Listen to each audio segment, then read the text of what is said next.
정말 그 곡은 제가 부르고 제가 세상에 내보냈지만 망해라! 한 곡이었거든요.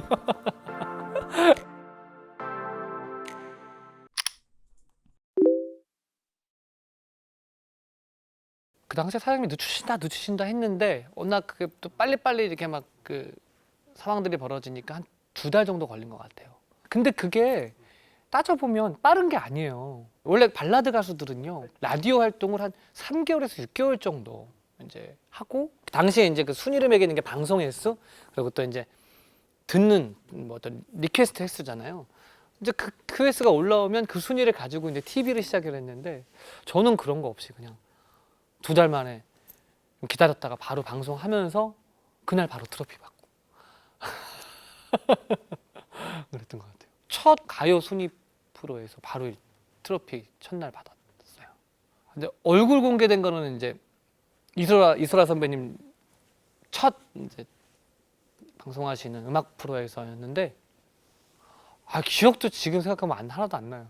어떻게 방송했는지도 모르겠고 너무 심장이 너무 뛰고, 당시에 음악 방송으로는 그 이소라 프로포즈라는 방송이 가장 시청률도 20% 이상 나오고, 어떻게 보면 진짜 그 방송에서 잘하냐 못하냐에 따라 뭐 이 가수의 생명이 진짜 당락에 결정나는 그런 방송의 그런 파워였단 말이죠. 근데 그 방송을 첫 방송으로 하신다니까 제가 진짜 제발 부탁드렸거든요. 이 방송이야말로 제 입장에서는 가장 늦게 해야 되는 거 아니겠냐. 너무 긴장되고 내가 잘해야 되는 방송인 것 같은데, 근데 밀어붙이시더라고요, 첫 방송으로. 근데 그 방송을 하고 욕 먹었어요. 하고 저는 이소라 프로포즈 방송하고 사장님한테 한 소리 들었어요. 그때 당시 제가 이제 폴라티, 목티를 입었거든요. 근데 계속 목이 답답하니까, 안 입어왔던 옷을 입으니까 막 계속 뜯고, 말도 주변머리 없이 그냥 이렇게 쑥스러워가지고 계속 이러고, 좀 많이 먹었어요. 그렇게 방송하지 말고, 너 방송에서는 너 똑바로 정신 차리고, 응? 진짜 네가 말을 준비하고 해서 했어야지. 근데 나중에 그것 때문에 그 풋풋함 때문에 귀여워갖고 인기가 생겼다. 이소라 프로포즈 이후부터가 저를 알아봐 주시고, 팬클럽도 이제 생기면서, 그러면서 이제 가요 순위 프로 나가기 시작하면서 이제 불러주는 데도 이제 엄청나게 많아지고, 그게 이제 시작이었던 것 같아요. 제일 처음으로 저를 불러주신 데가 방송을 시작하기 초반기를 따지면 여대 축제. 여대 축제를 엄청 불러다닌 것 같아요. 일단 얼굴도 보고 싶고 이제 노래도 막 올라오니까 여대 축제는 다 한 것 같아요, 그 당시. 네. 어찌 보면 제가 참 그 시대의 피해자일 수 있는 게 그 음악 변혁기였단 말이에요. 그 LP에서 CD로 넘어와서 이제 CD에서 MP3로 넘어가는 그때, 그리고 또 발라드로 따지면 발라드에서 락 발라드가 막 또 인기를 끌고, 또 그 틈에 또 아이돌 문화가 막 팬덤이 막 형성돼서 막 정말 춘추 전국 시대였던 것 같아요. 난국이었던 것 같아요. 감성을 터치만 해서는 그 아이돌 틈에서 그때 당시에도 아이돌도 얼마나 대단했습니까? H.O.T, 잭스키스, 핑클 SS는 기본이고요. 뭐 베이비복스, 뭐 영턱스 클럽, 뭐 지금도 전설적으로 남아있는 G.O.D 뭐 남아있는 그 그룹들 사이에서 저 혼자 그 발라드로서 어떤 뭔가 승부를 보기에는 또 한 무대에 선단 말이에요. 어떤 날은 진짜 발라드 가수 저 혼자밖에, 아니 거의 대부분이 실은 발라드 가수가 저 혼자밖에 없었어요. 뭔가 저도 보관이 필요했던 거겠죠. 그러니까 자꾸 노래는 올라가고, 뭔가 좀 그런 거 있잖아요. 내 얘기 좀 들어줄래? 그러면 진짜 들리겠어요. 그 많은 그 넓은 공간에서 내 얘기 좀 들어줘. 약간 이러다 보니까 자꾸 높아지기만 한 거 아닌가라는 생각도 들고, 실은 저도 몇몇 곡은 이제 프로듀서 형님과 대표님과 말씀을 나눴을 때 이 곡은 좀 낮춰줬으면 좋겠다. 낮춰야 내가 좀 내 소리를 더 낼 수 있을 것 같다라는 말씀을 드려도 네, 씨알에도 안 먹혀요. 그냥 2kg 해야 들려. 그리고 2kg 해야 딱 귀에 꽂혀. 딱 이러고 그냥 그냥 묵살이에요. 그런 얘기. 그런 곡들도 많아요. 네. 아시나요도 조금 낮췄으면 좋겠었어요. 실은. 네. 지금 따지면 뭐 성시경 씨 발라드, 뭐 진섭이 형, 변진섭 선배님 발라드 정도로 좀 안정적인 느낌을 갖고 가는 발라드로 하고 싶었었는데, 근데 또 사람이 그렇더라고요. 또 옷을 사면 옷에도 맞춘다고 하잖아요. 또 자꾸 해버릇하니까 또 노래에도 맞추더라고요, 제가. 예. 그러니까 제가 시간이 지나서 이런 질문을 안 받고 싶었어요. 정말 그 곡은 제가 부르고 제가 세상에 내보냈지만 망해라! 한 곡이었거든요. 모 CF를 제가 이제 하나를 찍었는데 이제 사회적으로 굉장히 그 CF 하나가 그 매실 CF 있잖아요. 이제 그게 아니 CF 한 편이 그렇게 사회적으로 파장이 클 줄 몰랐어요. 이제 그것 때문에 계속 어디 가든 자꾸 그거 패러디하고 자꾸 이제 좀 조금 이제 놀림도 받고 하니까 이제 대표님 입장에서도 그렇고 이제 저 혼자 결정하지는 않잖아요. 모든 일을 할 때 대표님도 그렇고 프로듀서도 그렇고 저도 그렇고 또 이제 뮤직비디오 감독님도 그렇고 자꾸 이 말이 나오니까 좀 강하게 하나 가야 되겠다. 안 되겠다. 근데 때마침 이제 M반에 뭐 그것 때문에 만든 건 아니지만 음반에 다짐이라는 곡이 강한 곡이 있으니까 이걸 뮤직비디오를 시키고 세상에 내보내면 조금 어떻게 그 앞전에 어떤 그 파장했었던 것들이 좀 이렇게 좀 줄여들지 않겠나 어느 기대를 해본 것 같은데 시간이 지나 보니까 이게 뭐 이게 크게 영향은 없었던 것 같아요. 예, 그냥 뭐 그건 그거고 저건 저거더라고요. 돌이켜 보면요, 그때는 제가 저 입장에서도 이제 머리도 이제 막 노랗게까지 하고 막 눈빛도 이제 막 이렇게 강하게 강렬하게 힘을 주고 이제 해서 제가 절 보는데도 제가 막 너무 어색하고 하라고 해서는 했는데 나의 발라드에 좀 가는 길에 좀 영향이 있겠다, 잘못한 것 같다 라는 막 그런 후회가 있었어요. 근데 사람이 인생이 끝까지 가봐야 알아요. 시간이 지났어요. 근데 실은 저를 이제 무대 공연에 초대해 주시는 분들 어떤 곡 리스트를 조금 말씀을 해 주실 거 아니에요. 꼭 그 곡은 해줬으면 좋겠어요. 다짐은 안 빠져요.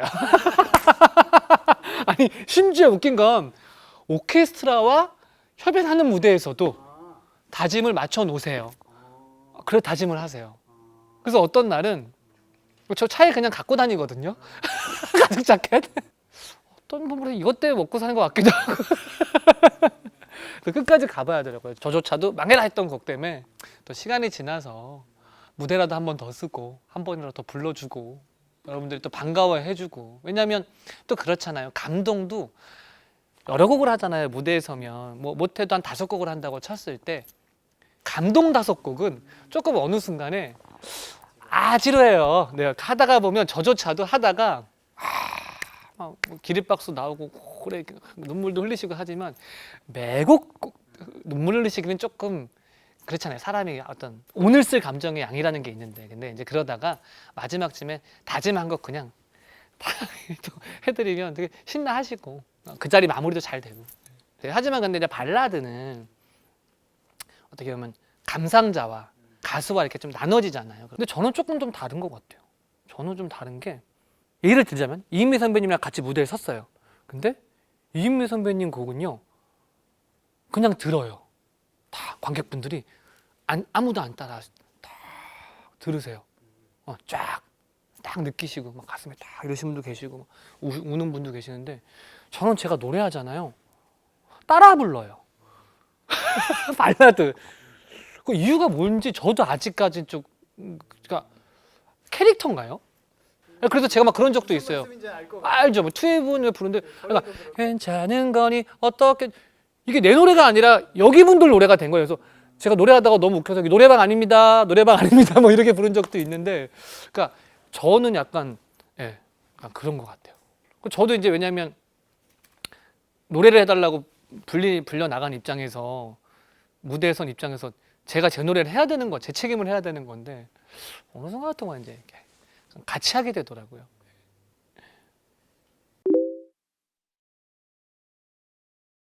저는 가수로서의 꿈을 말하자면 저의 꿈은 신승원 선배님은 아니었어요. 그렇게 대단케 되는 건 아니었어요. 예, 진짜요. 물론 신승훈 선배님을 동경했지만 그 정도는 아니었다고요.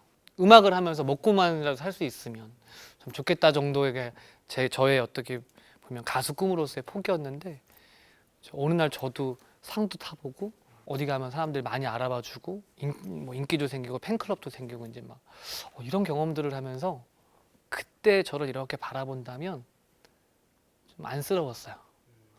그 높이보다 조금 더 밑에였더라면 더 행복하게 즐겁게 음악하고 노래했을 것 같은데 제가 원래 만약에 신승훈 선배님처럼 된 게 꿈이었다면 재밌었겠죠. 야 왔다 올게 왔다. 야 그래 역시 승훈이 형 보이십니까? 뭐 보고 있나?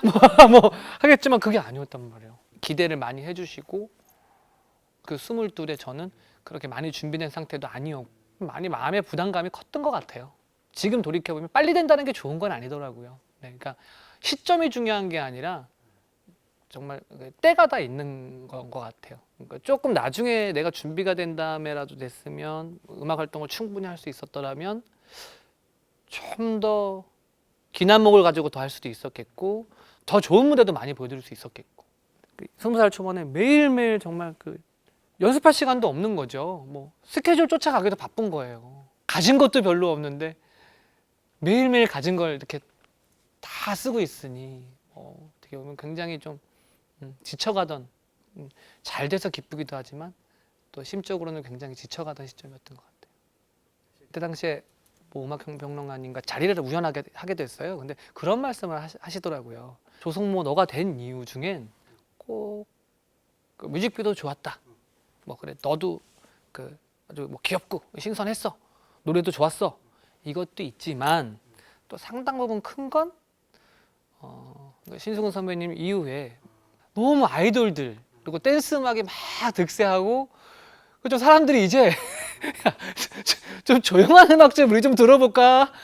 좀 너무 빠른 것만 오래 들은 것 같아. 라던 시점에 참신한 친구가 하나 나와서 된 것도 있는 것 같다라는 말씀하실 때 당사자인 저도 되게 저도 왜냐면 음악을 듣는 사람이었잖아요. 듣는 사람이고 음반을 구입하는 사람이고 정말 일리가 있네요. 제가 아주 참 좋은 시점에 나왔네요. 네, 저도 근데 그런 생각을 하게 됐어요.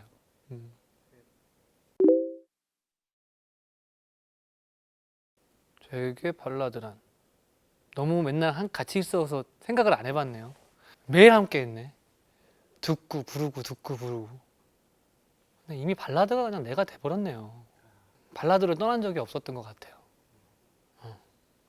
그냥 시작도 발라드를 통해서 마음의 위로를 받고 또 사랑을 알고 아픈 이별을 그래도 조금 쉽게 떠나보내고 그래도 덜 아프면서 그리고 또 제가 그 발라더가 돼서 지금껏 또 그 음악으로 무대에 서고 연습하고 삶이 돼버린 것 같습니다.